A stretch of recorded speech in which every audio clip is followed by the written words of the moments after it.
Namaskar. What should be an ideal of a woman? How woman should be? I already feel there is a triggering going on. Already, what? What are you talking about? Okay, that's if it triggers, I think it will be more interesting, this video. Strange topic for a monk also. But I have recorded a couple of years ago similar video about a man, what an ideal man should be. Today, in our informational field, there are so many gender wars.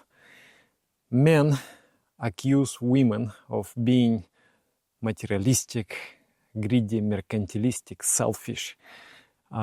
Women accuse men of being miser, not generous, irresponsible, and this is going on. And it is so triggering, it is so painful, because many people went through divorces. There is a very high divorce rate in the society, and many people harbor lots of pain inside of them. So when they watch that kind of content, they feel, yeah, finally vindicated. Yeah, finally tell me everything about these women, how they are. They are totally, degraded beings. They should not be trusted.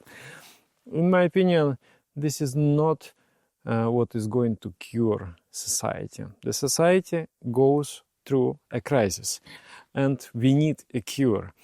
Today, family institution is a big question mark, whether the family institution is going to survive or not.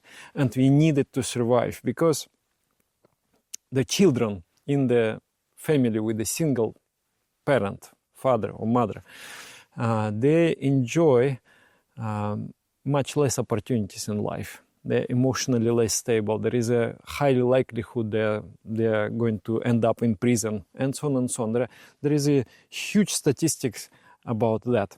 So it is very important to have a stable family to ensure the future development of society. And not only that, family is a way to experience spirituality. The very beginning of Dharma, the very beginning of experience spiritual nature of humanity starts with friendship and love. It doesn't start with using each other. Capitalism has given a lot of material progress, but it has created market economy. Everything is marketable. Women is a thing in the market. Men is a thing in the market. Men looks for beauty and convenience and object of pride, commodification of women, and women look for a very deep wallet. So this is a very sad reality. It is an objectivization of a human beings. It goes totally opposite to spirituality. In spirituality, there is a principle called brahmacharya. What is brahmacharya? To see the divine in everything. So if I look at you as a thing, disposable, I am not following brahmacharya. I should look at you as an expression of divinity. You are divine to me. So for that, we need to have an image where we need to go, where we want to go. So please don't be triggered by that ideal. I am what I decide to be for myself. In the present society, there is lots of freedom, but the society is also misguided. So let's talk about the archetypes. I would categorize 3 different archetypes of women. Sirene, then Penelope, and then Savitri. Sirene is the woman which lives on the 3 lower chakras, guided by 3 most basic needs: security, pleasure, and ambition. Of course, everybody has those. Everybody, even the most spiritually developed people, they have those things. But the testing ground is this. What you will choose? When you are threatened, when your security is threatened, are you going to choose love and friendship, or you will choose security at the cost of betrayal? What will be the choice? So, according to the choices that person makes, it can be put into one of the categories. And of course, many times we are tested in life and we fail. But deeply what we believe, I can fail also. I can betray also. But what I believe, it was right or was it wrong to betray and to be faithful? So the person who believes that being faithful is important is next category, Penelope. The siren is the person who is moved by these three: security, pleasure, and ambition. Then here, at this level, there is Penelope, faithfulness, friendship, love, family. These are the important things. Even if my security is jeopardized, I am going to stick with this. And then the final, highest ideal is Savitri. Or you can say also, like in Indian epic Ramayana, there was Sita. She was not merely a woman, she was basically a spiritual force of the kingdom of Ayodhya. Something so divine, so sublime, that gives inspiration to everybody. So one, siren, what is siren? Like a seaman, they are going on the sea with their ships, and on the islands there are sirens, and they are singing very nice, beautiful songs.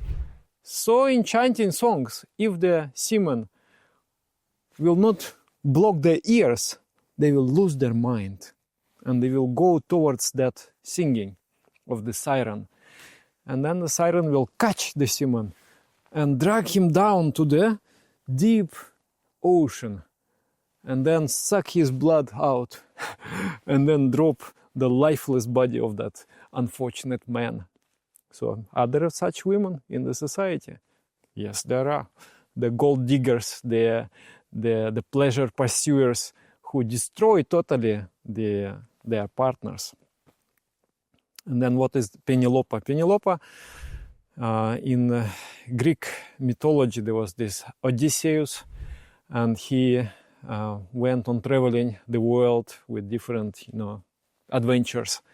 And she was left behind for 20 years. And for 20 years, she has been waiting for him faithfully. And there were many suitors, like 10 and 20 different suitors. They came and asked for her to remarry them. And she was saying, yeah, I will consider. And she was making one kind of cloth. And she was weaving that cloth in a day, and in the night unweave it, disassemble it. So every day it's like, Penelope, when are you going to finish your weaving? She said, no, the work is in the process, it's okay, you wait. Because she could not challenge them directly and refuse, because then they will become violent. So she would somehow, but she was faithful to Odysseus. And then finally Savitri. Savitri is the woman of extreme spiritual merits, so strong in spirituality that she overcomes even death. I will tell you the story of Savitri a little bit later. To me, it was a very, very touching story. Almost I cry from that story. So in real life, can we find any personas who embody these different archetypes? Like there was after the Russian Revolution, there was one woman, Moura Budberg, and she was girlfriend at the same time of a great Russian author. His name is Maxim Gorky, and British author Herbert Wells. So she was living both in Soviet Union and in England. And she was suspected that she is working for many intelligence. For British intelligence, for Soviet intelligence. She was called Red Mata Hari. So, and then she refused to marry either Maxim Gorky or Herbert Wells, and she was somehow between them, and manipulating and playing on the difference, manipulating both of them, and manipulating also the governments, the British and Soviet governments. So she took that position in between, and when Maxim Gorky, he was living in Sorrento, and then Stalin convinced him to move back to the Soviet Union. When he was leaving, he left with her one kind of suitcase of his works, of his writings. And then next time they met, he demanded to return these writings, his works, to him, and she refused. So they had a fight. And next time they saw each other, he was about to die. He called her to come to Moscow. She came, and she was wearing black, and she understood that he's going to die very soon. But she came not to mourn, not to, to love him. She came to discuss the inheritance. She wanted him to will all the rewards, all the payments, the honorars for his works to her name. And then again they fight. So this kind of a woman, and she was very intelligent, very, very developed, mentally, very intelligent person, but with the moral convictions that this world exists for me. I am the prime persona here. There is no higher purpose, only my pleasure and my happiness. Such person destroys the life of others. Like Penelope. Dostoevsky, great Russian author. He was married twice, and second wife, she brought him out of poverty. She negotiated with all the publishers to give him a proper payments. She took him out of his gambling addiction, and she just became like a light in his life. He became totally transformed. He became changed. She said, I have decided to serve one God in my life. And since 18 years of age, I have dedicated myself to Fyodor Dostoevsky, and my whole life. And even after his death, she has been managing all his works and, publicity and everything. So this kind of woman, which is fundamental, which will never betray, is one kind of special happiness in life. And then you can say, like Marie Sklodowska, Curie, she is a twice Nobel Prize winner. She liked to keep, the radioactive materials with her because of their glow. And that time, 1 gram of radii was worth of 160 kilograms of gold. Very, very expensive, like $100,000 of those money it costed. So when she and her husband, they discovered the process of refining of this material, she refused to patent it because she said that science belongs to everybody. Nobody should profit off knowledge, and her only idea and only desire was to promote the welfare of humanity. So that, you can say, is the highest kind of person. Anyway, I wanted to share with you the story of Savitri. Savitri, there was a king, and that king, he didn't have children, so he was praying. It's from Indian mythology. So he was praying to the sun god every day, please give me a child. And after many, many penances that he has fulfilled, the sun god appeared before him in the form of feminine form, in the form of goddess of Savitri, sun goddess. And she said, you will have a daughter, and that daughter will be just like a sun. She will be so full of light and radiance, and so full of goodness. You will name her in my name. Give her name Savitri. So a child was born, very beautiful, very, very spiritual. And he gave her the name Savitri. So when she grew up, it was very difficult to find a bridegroom for her, because nobody could just fit, because she's so high, so developed, so, in every aspect, extremely beautiful, intellectually developed, morally, she has all the virtues that you can find. So basically, the king couldn't find a bridegroom for her. And then he said, look, Savitri, I cannot find anybody suitable for you, then you look yourself, you find yourself. So she went and she found one boy, one man. His name was Satyavan. And he was living in the forest with his blind parents. His parents were kings, king and queen before, but somehow they lost their kingdom and they were sent into exile. And they were living in the forest and they became blind. So he was taking care of them every day, working, providing their comforts. So he was also very, morally developed, very, very good person of noble lineage, of noble origin, but very poor and very difficult situation in life. So Savitri chose this Satyavan, and she told to her father, "Father, I have chosen him." And the king consulted with the sages, and the sages, they made some astrology, this and that, and they said, yes, this Satyavan is a match, like moral, spiritual qualities, they are matching with each other. They will have very, very happy family life, but he has only 1 year left to live, so he will die after 1 year. And then the king comes to his daughter and he implores her, "Oh, daughter, please change your mind, because he is going to die." She said, "No, I have already made my choice. Whatever happens, I will be faithful with my choice. I have only made my choice once, I cannot remake it." So then he surrendered, and then she married, and they lived very, very happy year together.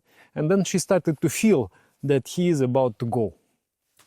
And then she started to perform different meditations, penances, the praying to the sun, these kind of things. And, fasting, like in India, I have experienced. I was in one family, and their mother, like she's 70 years old, and she's doing fasting.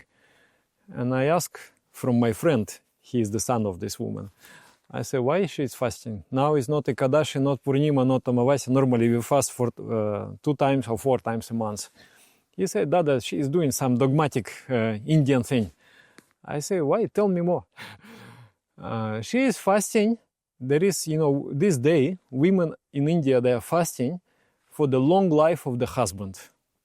Dada explained, this is the wrong thing to do. She should not do it. This is not rational. And I'm just like, admiring. I say, yeah, but this is such a beautiful thing. I almost want to cry.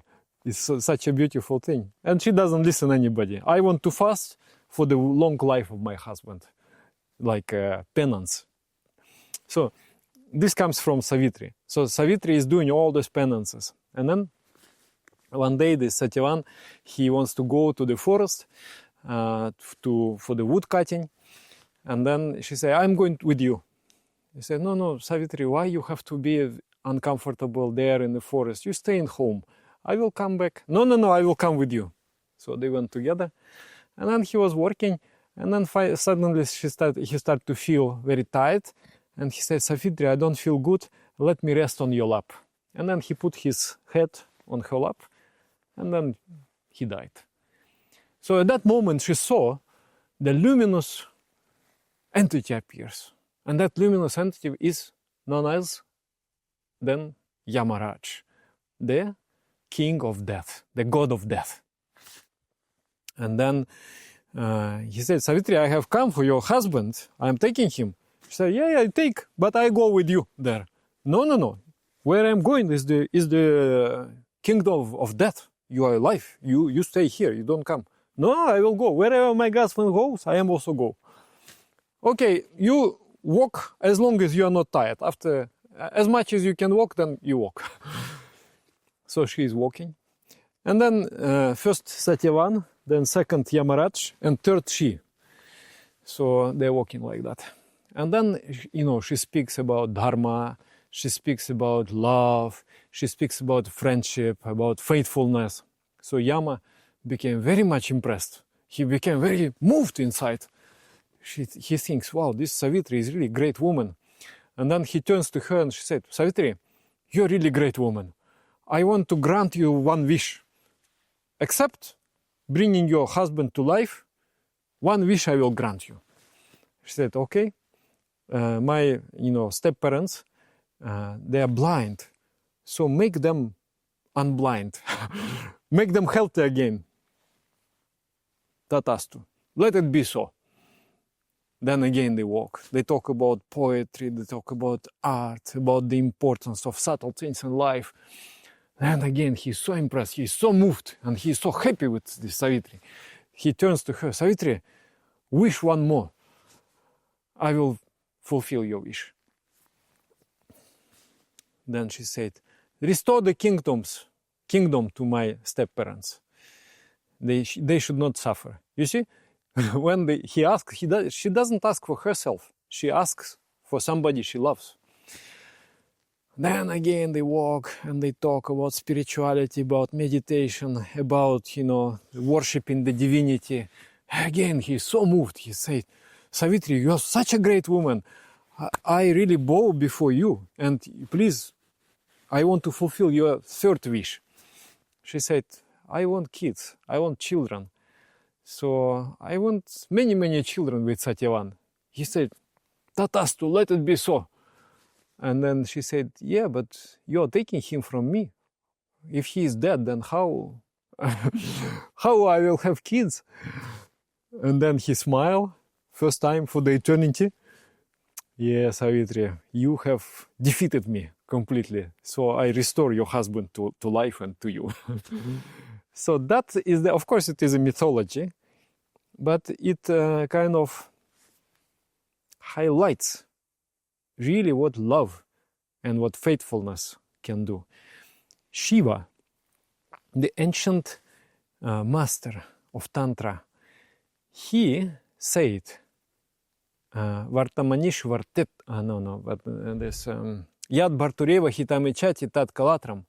If in the mind of a woman there is a sincere desire for the welfare of her husband, the thatched roof house will become a golden palace. Of course, many people will start saying now that, yeah, but if the person is like this, why should I suffer? Why should I choose the welfare of the family over my own happiness? This my own happiness never works. What works is service, sacrifice, creating one common family and thriving in that family. Just completely serving each other in that family. And of course, as we see in the story of Savitri, she found the proper person. He was poor, he was in disadvantaged condition, but he was morally and spiritually equal to her. That is the most important thing. Many times we are allured, we are attracted to the external beauty or to position in society and things like that.